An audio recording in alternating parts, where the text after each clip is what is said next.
ભાજપવાળા કે ગોપાલ ઇટાલિયા ગપ ગોળા મારીને વિસાવદરમાં જીતી ગયા. ગોપાલ ઇટાલિયા જો ગપ ગોળા મારી. તો મિત્રો નમસ્કાર, વિડીયો અંદર તમારું સ્વાગત છે. તો મિત્રો અત્યારે ગોપાલભાઈ ઇટાલિયા વિશે ઘણા બધા લોકો ખરાબ ભાજપ પક્ષના બધા લોકો ટિપ્પણી કરી રહ્યા છે. તો તેને લઈને મિત્રો દાદા મિત્રો એવું લાગે છે કે આયર સમાજ કા રબારી સમાજ કા ભરવાડ સમાજના કોઈ દાદા હશે.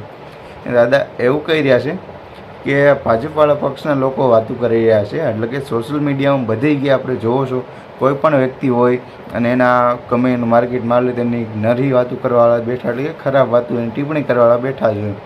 તો અમારા દાદાએ એને જવાબ આપ્યો છે કે ગોપાલ ઇટાલિયાએ વિસાવદરની અંદર ગપગોળા મારી અને વિસાવદર અંદર આવી ગયા, એટલે કે ધારાસભ્ય ગોપાલભાઈ ઇટાલિયા બની ગયા વિસાવદરની અંદર.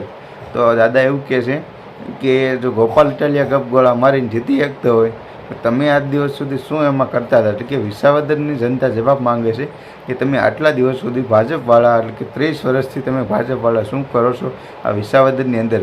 એ ખાલી એક ગપગોળા મારી અને જો ધારાસભ્ય બની શકતો હોય તમે હું મૂળા ઉપાડતા હતા કાકા, એવું કહી રહ્યા છે. અને બધી જાહેર જનતા જવાબ માંગી રહ્યા છે અને બધી જગ્યાએ પૂછે છે કે તમે વિકાસ શું કર્યો શું નહીં.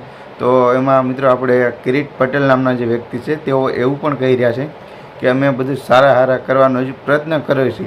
તો બધા લોકો એમ કહી રહ્યા છે વિસાવદરના કે છેલ્લા 30 વર્ષથી તમે ખાલી એક વિચાર, એટલે કે પ્રયત્ન કરી રહ્યા હોય તો તમે દેશનું નવું શું બદલી શકશો?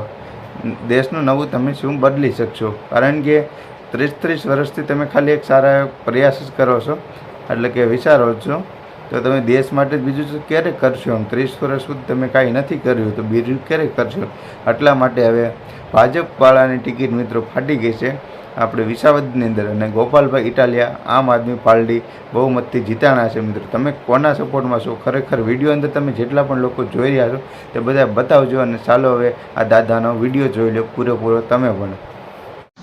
ભાજપવાળા કે ગોપાલ ઇટાલિયા ગપ ગોળા મારીને વિસાવદરમાં જીતી ગયા. ગોપાલ ઇટાલિયા જો ગપ ગોળા મારીને જીતી જતા હોય તો તમે આ શું મૂળા ઉપાડતા હતા?